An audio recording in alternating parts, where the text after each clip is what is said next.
Pinanaluwat ka palakpak kay Tito.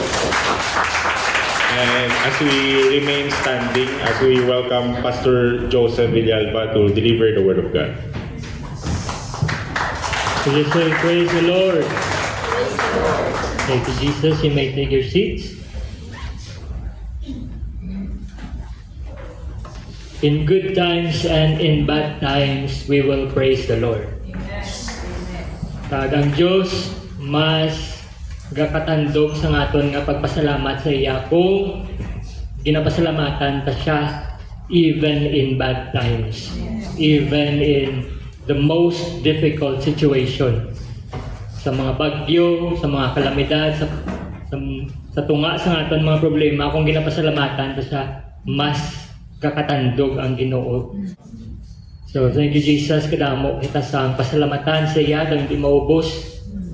Thank you sa CR naton kay kahamot. Namian ko mabalik-balik sa CR. Wala inom ko ng tubig, so permi pa ng CR. Naganahan agad ko mag-CR. So thank you, Jesus, sa ang aton man Sunday School. Kaya kanami sa aton mga lessons.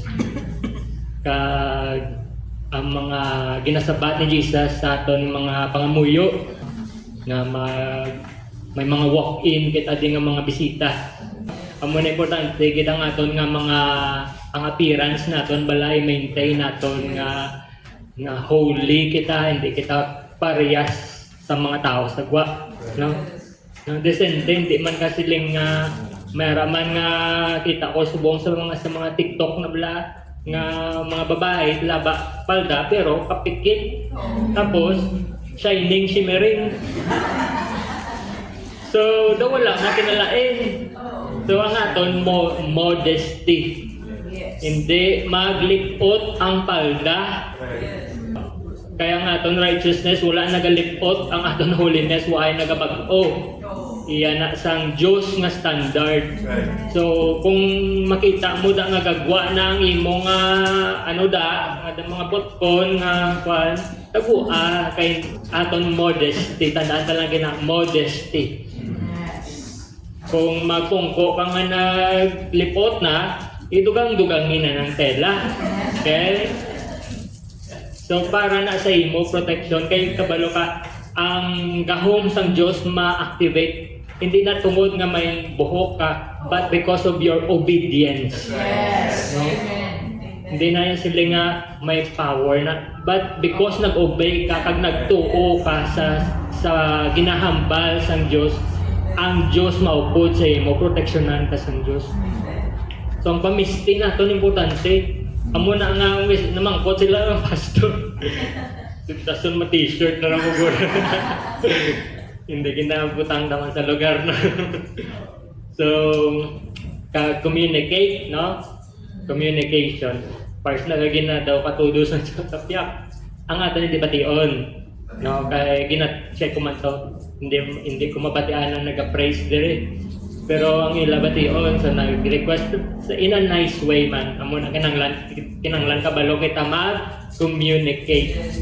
Nga hindi ka bala sila nga gahol ba?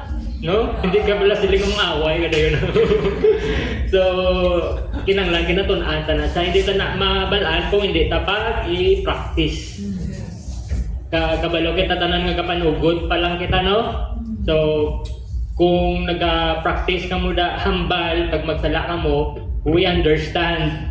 Kaya ako hindi man ko kabalo magambal, ga-practice man ko magwali. So wala man kita proper training. So kinanglan talanggit mag-create ng safe space hambal ni Brother Mark Agina. Let's support each other.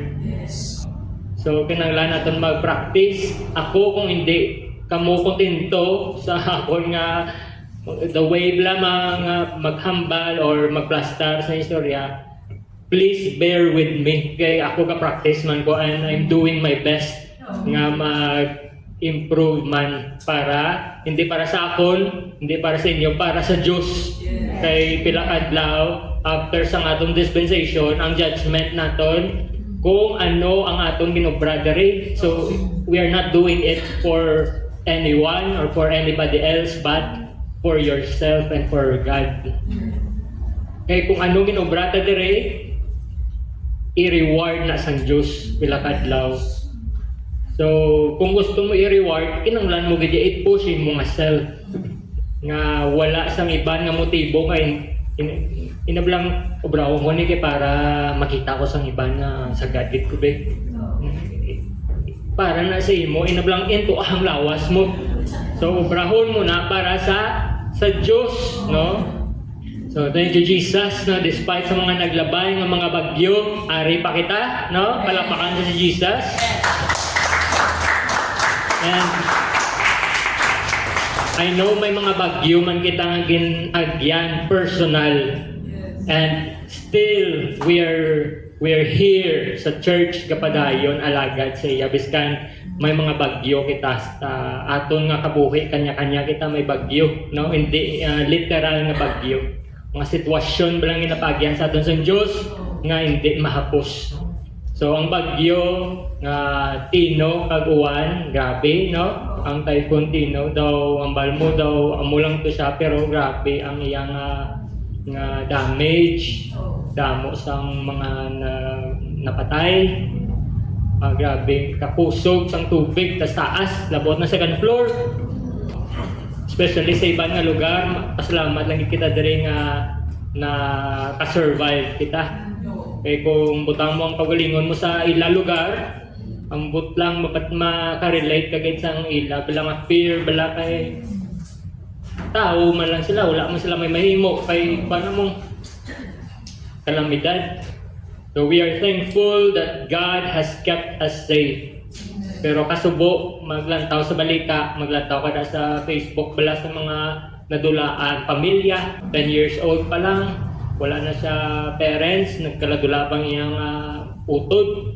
So kada mo sang casualties ng bagyo. Kita ya gamay man lang aton nga damage, no? Tagbuhi pa kita, amo nang pinaka-importante. Makadayaw pa kita, makasimba pa kita sa iya, pag makatadlong pa kita sa aton mga sala. May chance pa kita makinulsul. Ang aton mayo lang gid ya kay kung nadula aton ato awan ani pangita sa kung diin kita.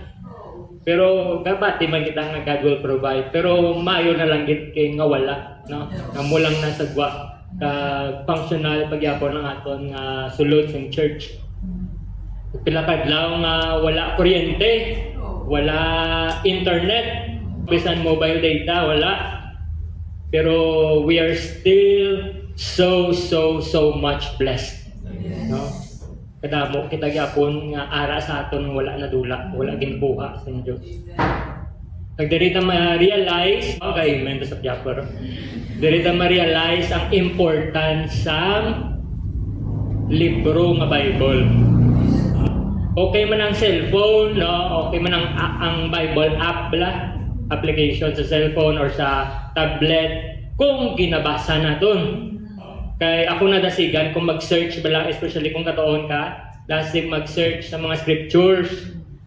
Pero mas okay kung may ara kita sang physical gid nga libro nga Bible. Okay, especially sa brownout sa end times nga daan kadamo sang kalamidad. Kung hindi ka ka-charge, mangkuton ka sa pila ka adlaw sa judgment, mangkuton sa kasang Diyos nga wala kang nakabasa Bible law. Kay Lord, kay lowbat kay Lord. Kung negros power, may kadugay mapalit. Wala kita daw kaladlawan sa aton rason nga hindi kita makabasa sa Biblia. Kinanglan naton sa physical nga Bible. So, budlay pag itang iban, wala tubig. Importante gid nakatama ang tubig. Ako kaya ko ya wala kuryente. Wala internet from tubig yung lang kabudlay, no? That's why ang Diyos or ang Holy Ghost kinatawag na siya nga buhi nga tubig. Sambal ni Jesus sa John 7:37 to 39, if any man thirst, let him come unto me and drink. He that believeth on me, as the scripture hath said, out of his belly shall flow rivers of living water. So muna kung wala kita Diyos sa aton kabuhi, daw permi ka lang may ginalagas, permi ka lang ginauhaw nga hindi makwench. Wala ka satisfaction. Isara na sa imong tanan, manggad, pero daw sige kapag idyapon lagas sa pagpangabuhi because wala ka sang Holy Ghost, wala ka sang Diyos sa imo kabuhi. So kita thank you Jesus nga biskan maglabay pa kita sa mga budlay nga sitwasyon, makasalig kita kay may Diyos kita nga pwede naton makapyutan. May ara kita ginakwaan sa aton kusog. May ara kita ginakwaan sa mga sabat sa aton nga mga pamangkot. And we are kept safe and sound. Wala kita ginababayan sa Diyos. May ara kita comforter nga naga-comfort sa aton. Ka Diyos nga naga-satisfy sa aton kagutom, pagkauhaw sa iyang espiritu. So kabay pa nga sa sini nga naglabay nga bagyo, kabay pa nga may mga bagay kita nga na-realize. Kabay pa na-realize naton nga bisan ano pa kasako sa kalibutan, kung gusto sang Diyos kwaon ang aton atensyon, pwede niya gid mahimo. Nabalang sako kasi mo pagpangabuhi, wala ka na panahon sa Diyos. Ari mo kay bagyuhan ta ka. Karon puro ka lang, Lord, Lord. Ano na ni Lord man? Buligi kami bi Lord, tama na bi please. Kita kang sa Facebook na muna. Kasugbo nga helpless ang tao. Manawag lang kung kinanglanon niya na. Amo na nga kabudlay hambalon ka sang Ginoo wala ko kakilala sa imo. Paano na? Kaya ka sa ital-ital, nanawag ka sa Ginoo pero wala siya kakilala. So in just one snap of his finger, mauyog ang kalibutan. Kag sa mga kalamidad nga nakalatabo lately, linog, bulkan, bagyo, makita natin kung ano kita kagamay bilang mga tao. Wala gid kita padaog. Wala gid kita maipabugal kung ano man ang aton nga nalabot diri sa kalibutan. Wala gid kita ikasarang magpugong sa bagyo. Kung ang Diyos ang maguyog sa kalibutan, wala gid kita ang aton nga manggad hindi na makapugong. That's why amo na sa mga insurance policies pinatawag ni siya ang mga natural disasters nga acts of God. Kaya yan ay obra sa Diyos. Wala kita padaog bisan ano ka taas ang imo achievement sa kabuhi nimo. Bisan ano ka manggaranon, wala kita kasarang. Kag bisan kita nga nag-alagad kita sa Dios, hindi kita katikal na anak ko sa Dios no, hindi kita kaamuna kay kita ginagaan na kita advantage sang Dios nga ginaproteksyonan niya kita, wala niya kita ginababayan. Hindi na nato niya karapatan. It's just a privilege bilang mga anak kita sa Diyos. Kinanglan tagyapon mag-submit sa Diyos kay kita yung may kinanglan sa iya. Hindi kayo ka-reklamo nga, Lord, kasimba kami na, ano mo na yung amo na top na naglupad man naman. Nga pasalamat kita gani nga amo lang na iyang aton nga damage. Kaya kung lang taon, tas subong sa iban na apektuhan ng sobragit nagkalamatay, no? Pila ka patay sa bagyong Tino, 200 plus. Kag 112 ang missing. Pag mga na-injured, 500 plus. Kag wala labot sa isa, hindi malikawan nga gabatsyag man kita nga kagamay sa aton even as a church. Especially nga gapanugod pa kita. Kung makita nato ng iba nga churches, kung isang heart mo Lord, may tani amuman kami na Lord. Dalag ko nga simbahan, dalag ko nga buildings, ang ila sound system, gabi. Mamati ka lang, na-refresh ka na. Ang ilang music, musicians nila, kumplito. ang ilang technical team, media team, kompleto. Kita yung isa ga tatlo o apat kay mo bura. Pero ang mo gina. Pakadto na tadaan ba mo direct. So, kita nay mulo man tiner kita nay no. Kaya ginaubra man ang best naton. Amo na nga kung ari ka di kag pabugat ka pa, maluoy ka. Hindi na sagay pabugat. Kinanglan naton ang bulig sang kada isa. Hindi na sagay pasaway, palihog. Hindi na sagay pabugat. Kay although amo nang aton obra no mangsaway, no mangbulong, pero tingwain nyo mananay. Nga dapat kita na ang mangsaway, hindi nga kita pang mapasaway, no? Pwede na? Pwede ayahan? Kabay pa in Jesus name. Eh kada mo kita sa obra, no? Since nga nagapanugod pa kita. Now, we are here to serve kada isa sa aton. No? So kung magadto ka day para serbisyuhan or para serbihan or kapangita ka sa perfect nga church, then maybe hindi niyang lugar para sa imo. Maybe hindi niyang lugar na ginapangita nimo. Nga ikaw ang serbisyuhan, no, alagaron. Kaya kadamo pa kita diri ang mga deprensya. Kadamo pa kita diri ginatadlong, kadamo pa kita kulang, no? Mayo lang kaya ang aton nga Diyos, ang aton nga Diyos nga ginaalagad. Nagausa ni siya sa mga tao nga may mga diferensya. Mga gagmay nga tao, mga tao nga gina-underestimate, mga tao nga gina-asi-asi, ito insignificant, kag mga tao nga hindi makapuno sa mata sa mga iba nga tao. Mga tao nga hindi perfect pero nagapaninguha. So this morning, let's go to a very familiar story in John 6, 1 to 13.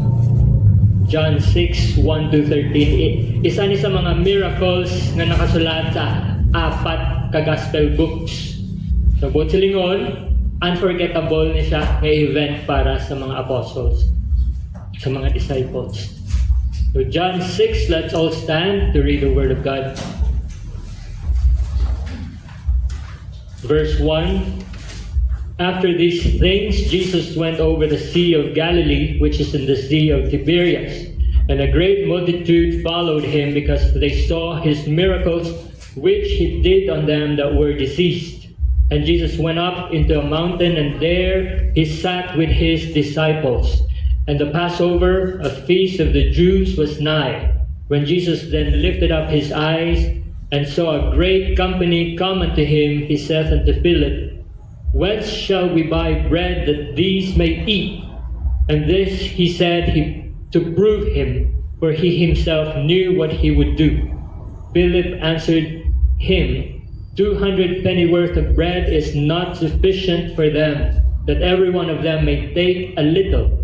One of his disciples, Andrew, Simon Peter's brother, saith unto him, there is a lad here which hath 5 barley loaves and 2 small fishes.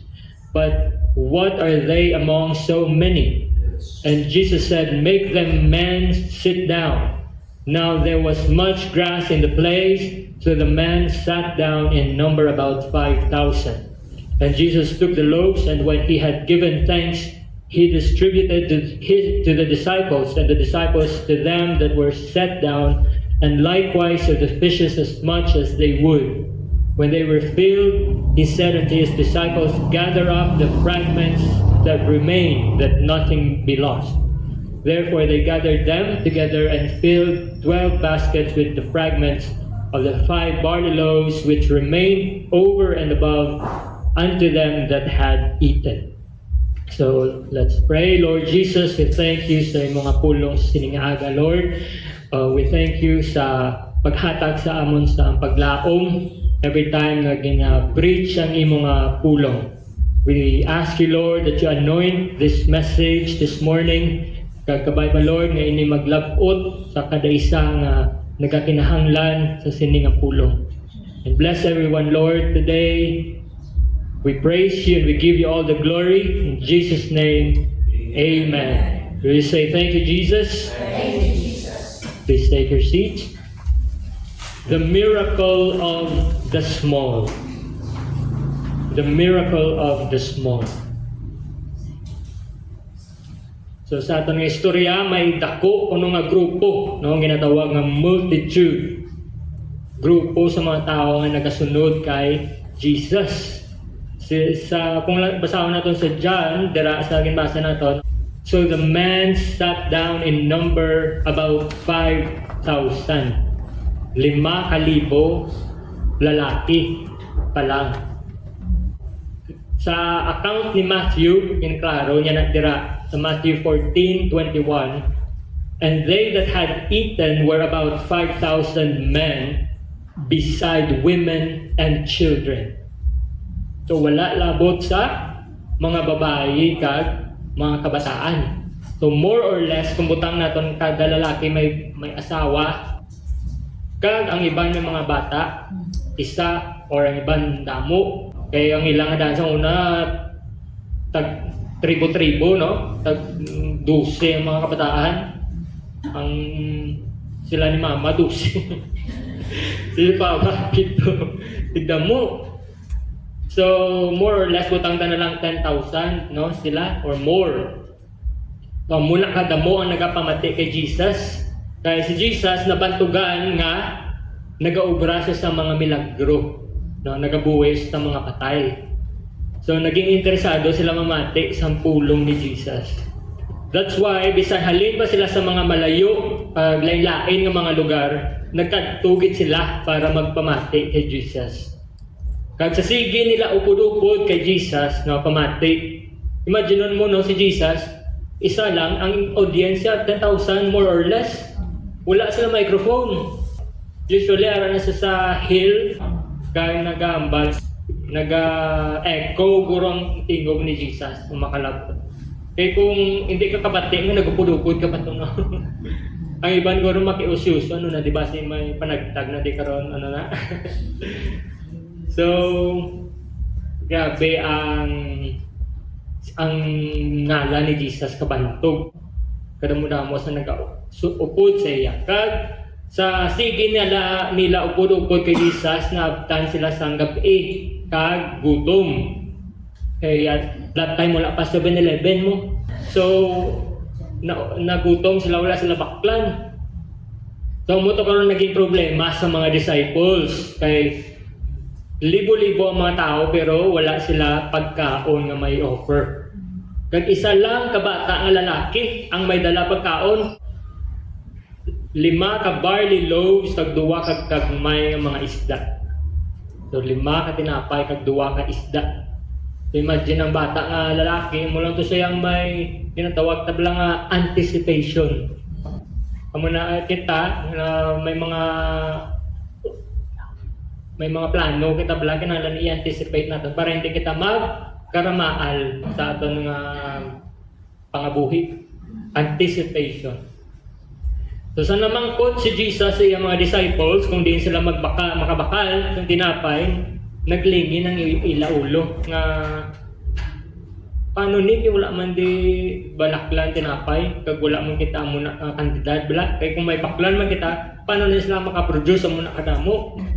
Si Philip, gin suma-suma niya kung pila tanan na magasto nila kung makabakal sila tinapay.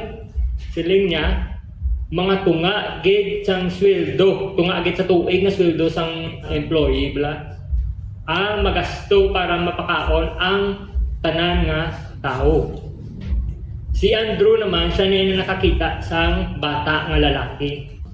Galing, bisan siya mismo, daw hindi siya convinced kung may mahimo to ang iya pagkaon nga dala sang bata. Sila ni Andrew, may-ari di bata nga may dala pagkaon 5 ka tinapay kag 2 ka isda.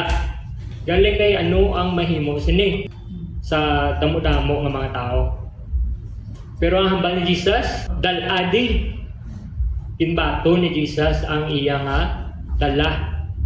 Ginkuha niyang tinapay kag mga isda, ginpasalamatan niya kag ginpiyak-piyak kag panagtag. Kag natingala sila sa sige nila panagtag, do wala ka kaubos ang ilang tinapay kag mga isda. Kag sang nabusog na sila, kag gintipon nila ang mga bilin, mga leftovers, nakatipon ba sila? Pila to gani ka basket? 12 baskets of fragments, no? So imagine, no? Eliel, imagine, nagsugod sila sa 5 ka tinapay, ka 2 lang isda. Pero ang nabili, sobra pa. So kung din sila nagsugod, 12 baskets. So muna ang milagro nga pwede mahimo ni Jesus sa aton kabuhi. Munang kaya himuon sang Dios sa aton nga kabuhi. Kag ang Dios nagausar sang something small, kag ginhimo niya more than enough. No? Will you say praise the Lord? Praise the Lord. Tandaan natin, God sees what others overlook. Ang mga disciples wala nakakita sa kung ano ang pwede mahimo sang bata. Pero si Jesus yan nakakita. Kung iba niya nakita nila ang kakulangan, si Jesus nakakita sa potensyal sa bata. Nakita niya ang pagtuo sa bata. So, muna maglantaw ang Diyos sa aton, hindi sa aton nga numbers, hindi sa aton nga kadamuon, bisan ano ba kita kajutay, hindi sa aton nga building, gamay nga building, hindi sa aton nga financial status, but by our willing hearts. Because God looks on the heart. No? So willing bala kita nga ihatag sa Diyos kung ano ang ma-offer naton sa iya. Bisan ano pa nakagamay ng mayara kita. Kaya kisa kita mismo ang nag-underestimate sang aton pwede mahatag. Kita mismo ginamaliit naton ang aton nga kawilingon. So let's remember, God can use something small and make it more than enough. Kag ang Diyos nagausar sa mga butang nga ara sa aton, kag gina-offer naton sa iya. Si Jesus wala nangayo sa butang nga wala sa bata. Kung ano lang tong gin-offer sa bata, amo lang to ang iya ginusar. Wala ang Diyos nagademand sang something nga wala sa aton. Or sang butang nga wala naton gin-surrender sa iya. Wala naton gin-offer sa iya. And let's remember nga kung bisan ano pa naagamay, siya na yang bahala magdugang, siya na yang bahala mag-multiply. But first, kinanglan ta na ihatag sa kamot sang Dios. O kung ano man nga butang pwede natin mahatag. Kung ano ang aton nga masarangan sa iya. Kaya ang Diyos, wala niya gin-multiply ang isda kag ang tinapay sang ara pa sa kamot sang bata. No, gin-multiply na to ni Jesus sang gin-let go na sang bata, sang ginhatag na sang bata sa kay Jesus ang tinapay kag mga isda.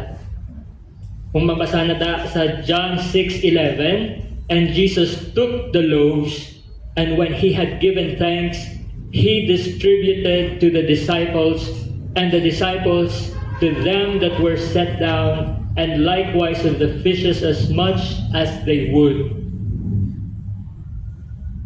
So kung gusto naton makakita sang power sa Diyos, kung gusto naton kung paano ang Diyos mag-multiply, and testingan ta siya. Kung ano man ang pwede naton ma-offer sa Diyos, no? Sa iya nga buluhaton, kung ano pwede ta madugang, kung ano pwede ta mabulig, bisan ano pa nakagamay. And kita bilang kapanugod pa kita nga church, kadamo pa kita sang kulang, kadamo pa kita sa mga salawayon, mga diferensya sa aton kada isa, kagamay pa sa aton. kumpara sa iban. Isa malabay sa pensar nato na to kada mo pagita sang asin nga kanon, no, hambal sa mga kadulangan naton bala, no, tamo ka pa asin nga ano na dildilon. Amot gusto na wala ko balo batihan ko mala na. Pero tandaan nato nga si Jesus nagsugod lang tuya sa pilaman ng kabilog, no, 12 ka apostles, tapos ara pa si Judas. 12 lang sila, dutay na sila. In other words, kadutay na sila, hindi patanan faithful. Kadutay na sila, tapos may mga diferensya. Kada isa wala exception, no? Tanan sila may mga diferensya. Ang early church nag-start man sa mga balay-balay man lang. Hindi sa mga dagko nga buildings, but sa mga ordinaryo nga mga balay. Kag nagsugod to sila sa gamay man lang nga grupo sa upper room, no? Nag-pray sila until nag-abot ang gipromisas ng Diyos sa ila, ng Espiritu ng Diyos. So buot silingon, God doesn't despise small beginnings. Wala siya nag-look down sa mga humble beginnings. In fact, He delights in them. Kay siyang Diyos nga nakakita even sa mga gagmay nga mga butang na ginaubra naton sa iya. So kita niya na yata na naton nga effort para sa iya, ang nananta nga pagpangabudlay, bisan ang iban wala kabalo, pero ang mata sa Diyos nagalantaw sa aton faithfulness. So iya kabalo na siya 100% kung nag-ano ka sa church, kung anong ginobra naton, sa mga butang nga gin-offer naton, sa mga butang nga gin-sacrifice naton, gin-give up naton para sa church. Wala siya nag-overlook sa aton. Pag wala kita ginatapos sa Diyos sa aton nga social status or financial status, but by our sincerity and faithfulness. So, gina-honor sa Diyos, bisan ano pa kita kadutay, bisan ano pa kita gamay, kag wala kita di sila nga ang balon nga invalid ng aton nga pag-alagad kadutay lang kita, no? We are still valid sa tubang sa Diyos. We are still legit sa tubang sa Diyos. Amen. Kung ang kontra mag-discourage sa imo nga kadutay man lang sa inyo, no? Hindi kadaya sila nga mga away nga no? So, hindi lang pagsabaka, hindi lang pag-mind, no? Ang importante nga kabalo ka mismo, ikaw mismo nakaintindi, ikaw mismo nakabalo nga pwede gid kita yagyapon gamiton sa Dios sa iya nga purpose. Yes. So, kisa hindi malikawan, makita ta ang inaubra sa ibang nga churches na makapinsar ka nga, Lord, amo man na lang ina-desire namon sa church. Pasaylo na lang ko tuguro. Grabe ka namin sa ila, Lord, no? Ang ilang boldness, ang ilang passion, ang ilang talent, sobra-sobra. So, hindi na naguro ya kaya ta na Sister Princess. Kung kaya nila, no? Kaya ko rin. So, let's remember si Gideon. Ang gintawag sa Diyos si Gideon, amo man na nabatsagan niya. Nga daw wala-wala, siya, hindi siya qualified. Siling niya pagani, I am the least in my family. Ako ang pinakawala-wala, git sa among pamilya. Kagang pamilya, ako ang pinakawala-wala, git sa among tribo. Kung nagano-ano, kamay sa honor. Ako git the Lord, no? Pero si Gideon, wala siya gintawag sa Diyos, tungod kay bakod siya. Tungod kaya niya. But because he was willing. Kagbisan sa sugod, siya mismo, hindi siya sigurado kung makaya niya. Bisan ginakulbaan si Gideon, bisan nagduwa-duwa pa siya. Pero diin mo makita ang willingness ni Gideon. So, okay man lang nagalit, normal lang na yung makulbaan ka or magduwa-duwa ka bala. Pero diin makita ang aton nga willingness. Sa aton nga obedience. So, bisan ginakulbaan ka pa, pero kung gatinguha ka, no? nga sundon ang sugo sa Diyos, that's obedience. Obedience is better than sacrifice. So, bisan ginakulbaan ka, pero kung nagsunod ka, that is willingness. So kung bisa ron tanong, si Gideon nga ginakulbaan, si Gideon nga kagamay sa pananaw niya, sa kagalingon niya, gintawag sa Diyos, mighty man of valor. Kung silingon, isa ka maisog nga tao. Mighty man. Ikaw tawagon ka bi mighty woman of valor. Sister Kisha. Ang Sister Kisha, sa una na, daw ka wala sang self-confidence, pero tawagon ta ka subong mighty woman. Mighty girl. Mali ba si super girl? Basit luglog pa ito gulpe. Oh, Sister Princess, mighty girl, mighty woman of valor. Maisog na babae. Pero nga doon, isog, hindi niya mga away kada bala, nga isog. Isog kita ya sa pagtindog, sa husto. No? Biska ng iban, nagsunod na sa kalibutan, kaya hindi sila gusto nga i-criticize. No? Ikaw, gintindugan mo gyapon ng prinsipyo sa Diyos. That is, amo nang ginatawag na maisog. Hindi na yan isog, magsinggit kada, ano lang, mangaway kada, kita kada, dumog. Away! Hindi na siya mo, no? Siling sa 2 Corinthians 12:9, my grace is sufficient for thee, for my weakness, or for my strength is made perfect in weakness. So muna yang namian sa Diyos nga gamiton ng mga mahina ang mga gagmay. Kay dira niya mapakita ang iya nga kusog. No, dira niya mapakita ang iya nga gahom. Dira siya maka-perform sang miracle for His glory. So kung ikaw maka-able ka naman nga mag-ubra sang mga lagko ng mga butang, then you don't need a miracle. That's why ang Diyos gusto niya klaruhon na kung siya mag-move, makita sa tao nga, iya to mismo paagi sa Diyos. Iya to mismo gahom sa Diyos.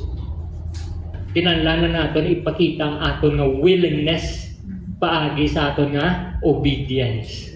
Paagi sa aton nga pagsunod sa iya nga pulong. Kay mapati ka mo sa hindi, we can make a difference. Biskan gagmay kita nga mga tao. Amen? Amen. May na gani istorya ka mo, no? Kay wala kita ayos lang naligan. May isa kadlaw, may isa kuno katao nga nagalakat sa baybay, sa kilid sang baybay. Kag nakakita siya sang damo-damo nga pawikan, mga baby turtles, mga gagmay nga mga pawikan. Kag nagatinguha, makalabot sa dagat. Kag amo nang adlaw, tam-an ka init, katagiti ang init, ang iban nga mga pawikan nagastruggle na makalabot sa tubig. Kag kung hindi mo siya masalbar, mapatay. Kag ang ini nga tao, may nakita siya isa ka bata.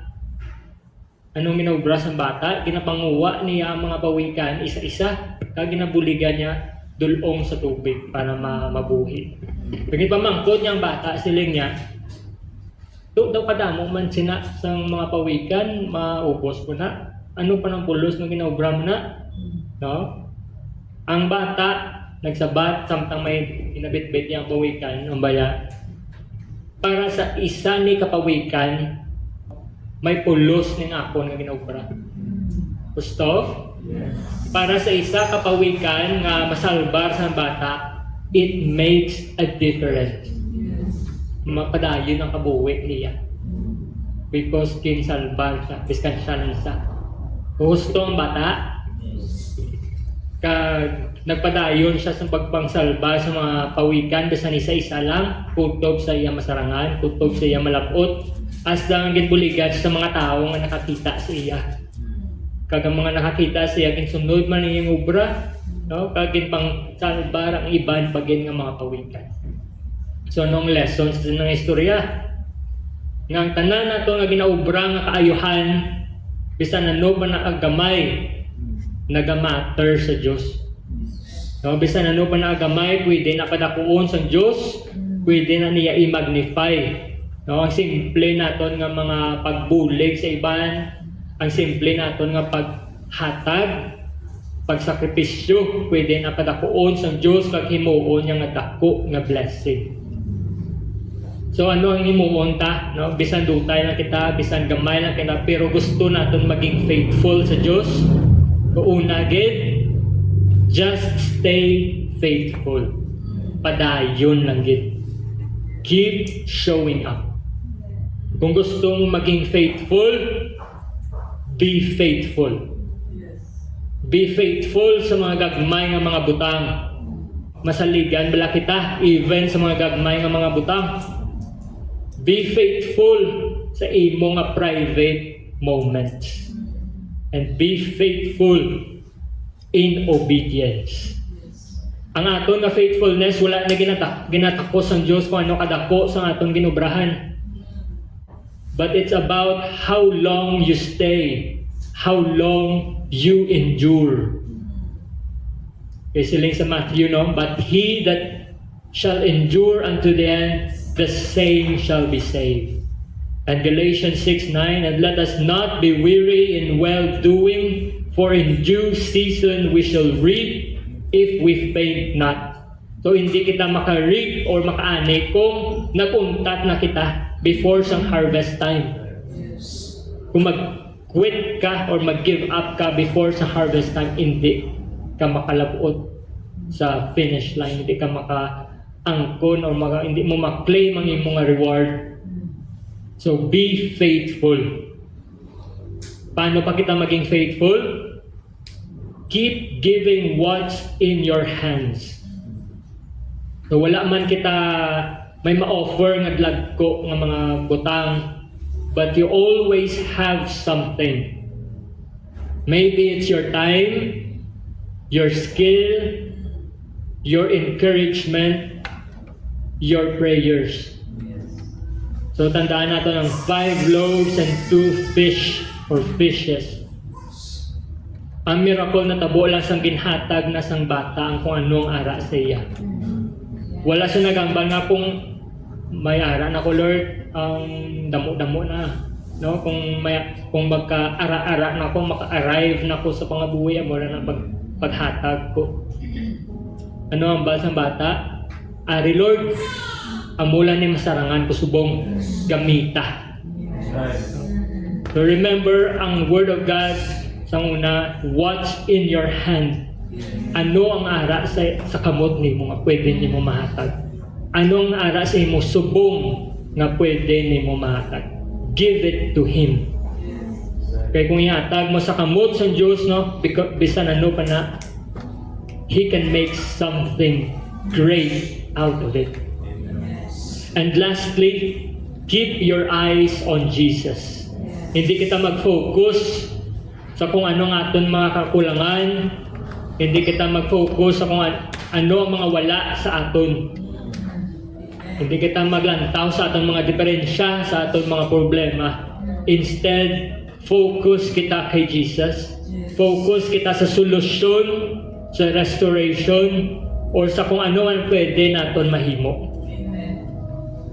Sa nagka-problema ang mga apostles kung diin sila makuha sa pagkaon, ano ginobra ni Jesus? Nagtangla siya sa langit, kag ginpasalamatan ang dutay nga tinapay kag isda nga ara sila. That's why kung grateful kita, no?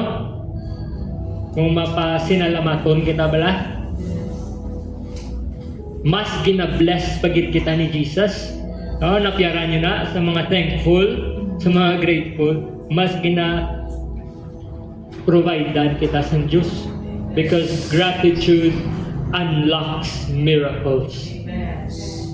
So, mga kauturan, gamay man kita sa panulok sa kalibutan, no? Pero bisan ano kita kagamay, ang mata ng Diyos nagalantaw sa aton. Kaangay kita sa bata nga lalaki sa aton nga story. Out of more or less 10,000 people, gingamit ni Jesus ang isa ka bata. Isa lang ka bata nga daw hindi sa lapakon. Pero grabe ang iyang faith. So kita basta sincere ang aton nga pag-alagad, kung husto ang aton motibo and husto ang aton nga mga pamaagi, amo na siyang importante. Our programs may not be perfect, but His presence is perfect. Hindi ta maghulton nga magdako kita before we give our best. We should give our best now. Samtang gamay pa kita. Kaya muna ang mapadako sa aton pilakadlaw.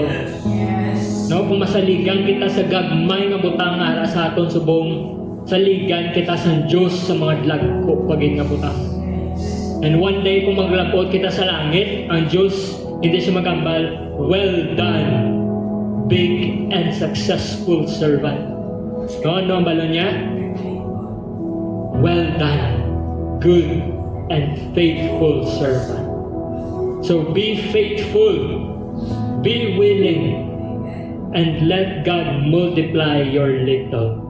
Amen. Will you say praise the Lord? Thank you, Jesus.